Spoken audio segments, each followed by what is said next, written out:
വിശുദ്ധ ഖുർആനിന്റെയും തിരുസുന്നത്തിന്റെയും പാതയിലേക്ക്, ആ രാജപാതയിലേക്ക് വിളിച്ചു കൊണ്ടുവരുവാൻ വേണ്ടി സംഘടിച്ച സമൂഹമാണിത്. നമുക്കറിയാം, പ്രമാണം എന്തെന്നറിയാതെ ചുറ്റിത്തിരിഞ്ഞൊരു സമൂഹമാണ്. ഖുർആൻ പഠിക്കാൻ പോലുമുള്ള സ്വാതന്ത്ര്യം നിഷേധിക്കപ്പെട്ട ഒരു സമൂഹമാണ്. ഹദീസ് എന്താണെന്ന് അനുഭവിക്കാൻ കഴിയാത്ത ഒരു സമൂഹമാണ്. ആ സമൂഹത്തിലേക്കാണ് കഴിഞ്ഞകാല ഇസ്ലാഹി നേതാക്കന്മാർ കടന്നു വന്നത്. വിശുദ്ധ ഖുർആനിന്റെയും തിരുസുന്നത്തിന്റെയും സുന്ദരമായ പാത ആ സമൂഹത്തിന് പഠിപ്പിച്ചു കൊടുത്തതെങ്കിൽ, ആ സുന്ദരമായ പാതയിൽ നിന്നുകൊണ്ട് ഈ പ്രമാണങ്ങളെ, തെളിവുകളെ പുച്ഛിച്ചു തള്ളുക മാത്രമല്ല, അതിനെ നിഷേധിക്കുന്നൊരവസ്ഥയിലേക്ക്, അതിനെ വർജിക്കുന്നൊരവസ്ഥയിലേക്ക്, അതിനെ തള്ളിക്കളയുന്നൊരവസ്ഥയിലേക്ക് ഈ സമൂഹത്തെ മാറ്റിക്കൊണ്ടുപോകുന്ന വലിയ ദുരവസ്ഥ വളരെ ശക്തമായി ഇവിടെ നിലനിൽക്കുകയാണ്. ഇത് പറയുമ്പോൾ താത്വികമായ ഇത്തരത്തിലുള്ള നിരീക്ഷണങ്ങൾ മാത്രമേ ഉള്ളൂ ഇവർക്ക് എന്ന് മനസ്സിലാക്കരുത്. ഒരു തത്വം പറയുക, അതിനപ്പുറത്തേക്ക് വിശദീകരണം വരുമ്പോൾ ചില നയവും മയവുമുണ്ട് എന്നാരും തെറ്റിദ്ധരിക്കരുത്. നേരെ മറിച്ച് ബുഖാരിയിൽ ഖുർആനെതിരുണ്ട്, മുസ്ലിമിൽ ഖുർആനെതിരുണ്ട്. അതുകൊണ്ട് ആ ഹദീസുകൾ ഖുർആനെതിരായി വന്നതാണ്, ഹദീസിനെതിരായി വന്നതാണ്, ഇതിനെ തള്ളിക്കളയണമെന്ന് വാദിക്കുമ്പോൾ ഒരു വിഷയത്തിലോ രണ്ട് വിഷയത്തിലോ ഒതുങ്ങുന്നില്ല ഈ നിഷേധം, ഈ തള്ളിക്കളയൽ, പ്രമാണങ്ങളെ ചവിട്ടിപ്പുറത്താക്കൽ, ഒന്നോ രണ്ടോ വിഷയങ്ങൾ ഒതുങ്ങുന്നില്ല. നേരെ മറിച്ച് ഒരുപാട് ഉദാഹരണങ്ങൾ കാണിക്കാൻ കഴിയും. ഒന്ന് രണ്ട് ഉദാഹരണങ്ങൾ മാത്രമാണ് ഇവിടെ സൂചിപ്പിക്കുന്നത്. മഹാനായ മുഹമ്മദുർ റസൂലുള്ളാഹി സ്വല്ലല്ലാഹു അലൈഹി വസല്ലം പഠിപ്പിച്ച ഒരു ഹദീസ്. ആ ഹദീസിൽ കാണാം, അബൂ ഹുറൈറ റളിയല്ലാഹു അൻഹു റിപ്പോർട്ട് ചെയ്യുകയാണ്, റസൂലുള്ളാഹി പറഞ്ഞു, മാമിൻ മൗലൂദിൻ യൂലദു ഇല്ലാ വശൈത്താനു യമുസ്സുഹു ഹീന യൂലദ് ഫയസ്തഹില്ലു സാരിഖൻ മിൻ മസ്സി ശൈത്താനി ഇയാഹു ഇല്ലാ മറിയം വബ്നഹാ. ലോകത്തൊരു കുട്ടിയും ജനിക്കുന്നില്ല, പിശാച് ആ കുട്ടിയെ ഒന്ന് കുത്തിയിട്ടല്ലാതെ അല്ലെങ്കിൽ ആ കുട്ടിയെ സ്പർശിച്ചിട്ടല്ലാതെ. ആ സമയത്ത് ആ കുട്ടി അലമുറയിട്ട് കരയുമെന്നാണ്. ആ കുട്ടി ഒച്ചകിട്ടുകൊണ്ട് കരയും, വാവിട്ട് നിലവിളിക്കും. ഇല്ലാ മറിയം വബ്നഹാ, മറിയം അലൈഹിസ്സലാത്തു വസ്സലാം അല്ലാത്ത, അതുപോലെ തന്നെ മറിയം അലൈഹിസ്സലാത്തു വസ്സലാമിന്റെ മകനായ ഈസാ നബി അലൈഹിസ്സലാത്തു വസ്സലാം അല്ലാത്ത മുഴുവൻ കുട്ടികളുടെയും അവസ്ഥ ഇതാണ് എന്ന് ബുഖാരിയും മുസ്ലിമും സംയുക്തമായി റിപ്പോർട്ട് ചെയ്യുന്ന ഹദീസാണ്. മുത്തഫഖുൻ അലൈഹി ആയ ഹദീസാണ്. ഈ ഹദീസ് റസൂലുള്ളാഹി സ്വല്ലല്ലാഹു അലൈഹി വസല്ലം പഠിപ്പിച്ചതാണ്, പറഞ്ഞതാണ്. പക്ഷേ ഈ ഹദീസ് സ്വീകരിക്കാൻ മടവൂരികൾക്ക് പറ്റുമോ? റസൂലുള്ളാഹി സ്വല്ലല്ലാഹു അലൈഹി വസല്ലം പറഞ്ഞ ഈ വാചകത്തെ ഉൾക്കൊള്ളാൻ മടവൂരികൾക്ക് സാധിക്കുമോ? സാധിക്കുന്നില്ല. നേരെ മറിച്ച് അവർ നിഷേധിക്കുകയാണ്. കേട്ടുകൊള്ളൂ ആ വാചകം. അടുത്ത വിഷയമാണ് പിശാച് കുത്തിയാൽ എന്താണ് മുറിവേൽപ്പിക്കുന്ന. ഈടായി പണ്ഡിതന്മാർ പ്രസംഗിച്ചെടുക്കാണ് പിശാചു കുത്തിങ്ങാണ്ട് വേദനിപ്പിച്ചു. അതിന്റെ ഹദീസ് ഉദ്ധരിച്ച അബീ ഹുറൈറ മാമി മൗലൂദി യൂലദു ഇല്ലാ വശൈത്താൻ യമസുഹു ഈന യൂലദു ഫയസ്തഹില്ലു സാരിഖൻ മിൻ മസ്സി ശൈത്താൻ ഇയാഹു ഇല്ലാ മറിയം വബ്നഹാ. മറ്റേ അതായത് തിരുനാറിന് ഓരോ മനുഷ്യനും കുട്ടി പ്രസവിക്കുമ്പോൾ കുട്ടി കരയും. കരയാനുള്ള കാരണം എന്താ? പിശാചു കുത്തുന്നതാണ്. പിശാചു കുത്തുന്നതാണ് കുട്ടികൾ ജനിക്കുമ്പോൾ കരയുന്നത്. പക്ഷെ ഒരു റിപ്പോർട്ട് ഈസാ നബി മാത്രം എന്താണ് കരഞ്ഞിട്ടില്ല ജനിക്കുമ്പോൾ. കാരണം ഈസാ നബിയെ കുത്താൻ വേണ്ടി പിശാചു വന്നു, അപ്പൊ കുത്തു മർമ്മത കൊണ്ടത്. മറ്റൊരത്തിൽ ഈസാ നബിയും മറിയം ബീവിയും രണ്ടുണ്ടെന്ന. മറിയം ബീവി ജനിക്കുമ്പോൾ കരഞ്ഞിട്ടില്ല, ഈസാ നബി ജനിക്കുമ്പോഴും കരഞ്ഞിട്ടില്ല. അതിന് കാരണം പിശാച് അവരെ കുത്തിയപ്പം കുത്തുകൊണ്ടില്ലാന്ന ബുഖാരി മുസ്ലിം ധരിച്ചതാ. ഈ ഹദീസ് മർക്കസുൽ ബിശാറക്കാർ ഉദ്ധരിക്കാറുണ്ട് കേട്ടോ. ഈ പുരോഹിത വർഗത്തിന് ലോകം അറിയില്ലേ?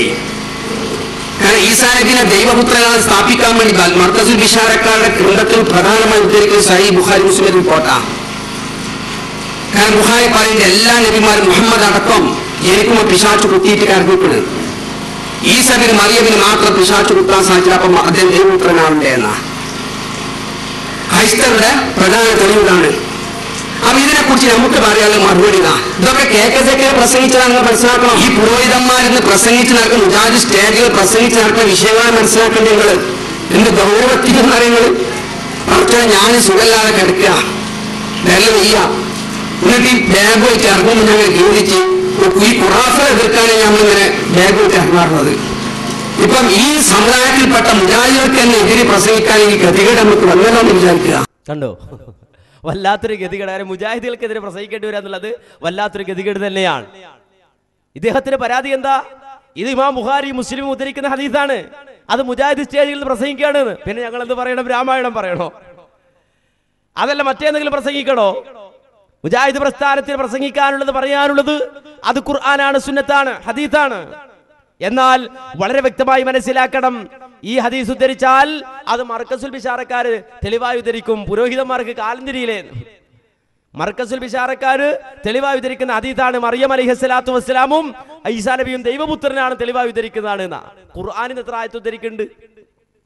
അപ്പൊ നമ്മുടെ അലവി മൗലവി, മഞ്ചേരിയിൽ ഉണ്ടായിരുന്ന മർക്കസുൽ ബിശാറയുടെ അമീറായിരുന്ന അലവി മൗലവി, അയാള് പുസ്തകമിറക്കും ഖുർആനിലെ ആയത്ത് ഉദ്ധരിച്ചിട്ട് ഈസാ നബി ദൈവപുത്രനാണെന്ന് തെളിയിക്കാൻ വേണ്ടി, സമർത്ഥിക്കാൻ വേണ്ടി. അതുപോലെ തന്നെ മറിയം അലൈഹിസ്സലാത്തു വസ്സലാം അവർക്ക് ദിവ്യത്വമുണ്ട് എന്ന് സ്ഥാപിക്കുവാൻ വേണ്ടി പുസ്തകമിറക്കി ഖുർആനിലെ ആയത്ത് ഉദ്ധരിച്ചു. അപ്പൊ ഇനി നമ്മൾ ആരും ആയത്ത് ഓതാൻ പാടില്ല. കാരണം ആയത്ത് ഓതിയാൽ മർക്കസുൽ ബിശാറക്കാർ തെളിവായിട്ട് കൊണ്ടുവരും. അതുകൊണ്ട് നമുക്കത് തൽക്കാലം പൂഴ്ത്തിവെക്കാം. ഇങ്ങനെയുണ്ടോ ഇസ്ലാമിൽ?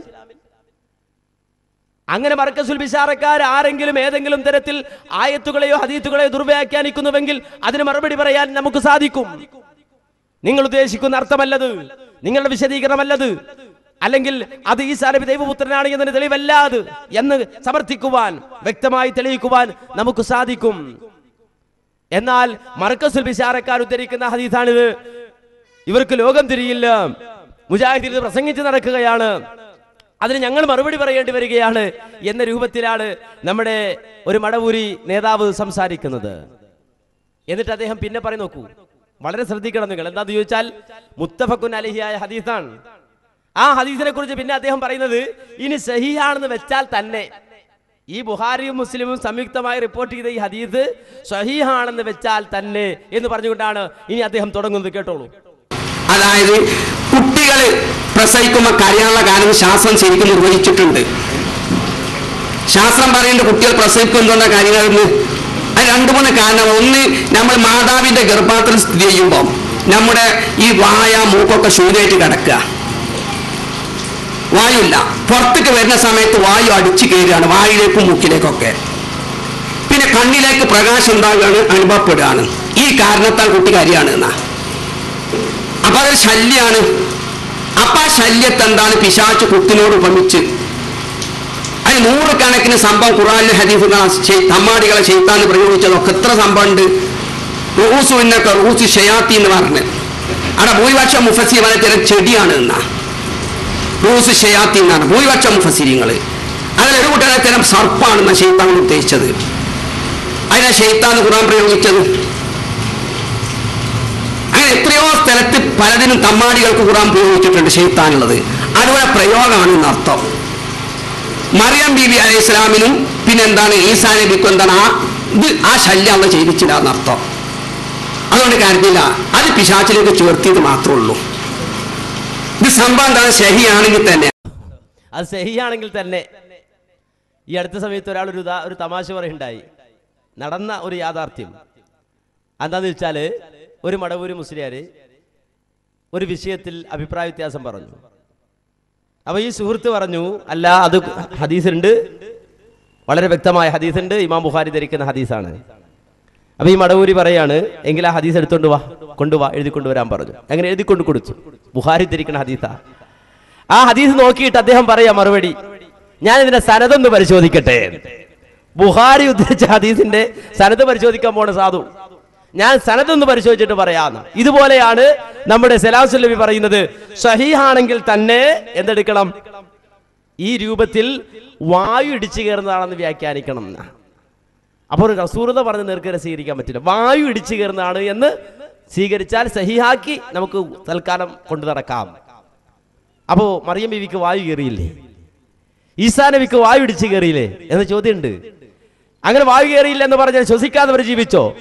അവർ ശ്വസിക്കാതെ ജീവിച്ചു എന്ന് പറഞ്ഞാൽ ദൈവപുത്രനാണെന്ന് മർക്കസുൽ ബിശാറക്കാർ പറയൂലേ? ഇതൊക്കെ ചോദിക്കാറുണ്ട്. ഏതായാലും വായുകേറ്റമാണ് ഈ ഹദീസ് കൊണ്ട് ഉദ്ദേശിച്ചത് എന്ന് പറഞ്ഞുകൊണ്ട് അദ്ദേഹം അതിനെ സഹീഹാണെങ്കിൽ തന്നെ അങ്ങനെ അർത്ഥം വെക്കാൻ പറ്റൂ എന്നാണ് പറയുന്നത്.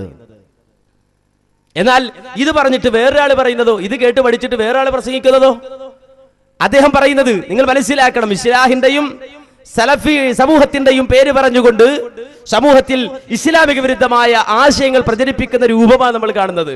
ഇനി വേറൊരാൾ ഇത് കേട്ട് പ്രസംഗിക്കുന്ന ആ രംഗം അതുകൂടി നിങ്ങളൊന്ന് കേട്ടുകൊള്ളൂ.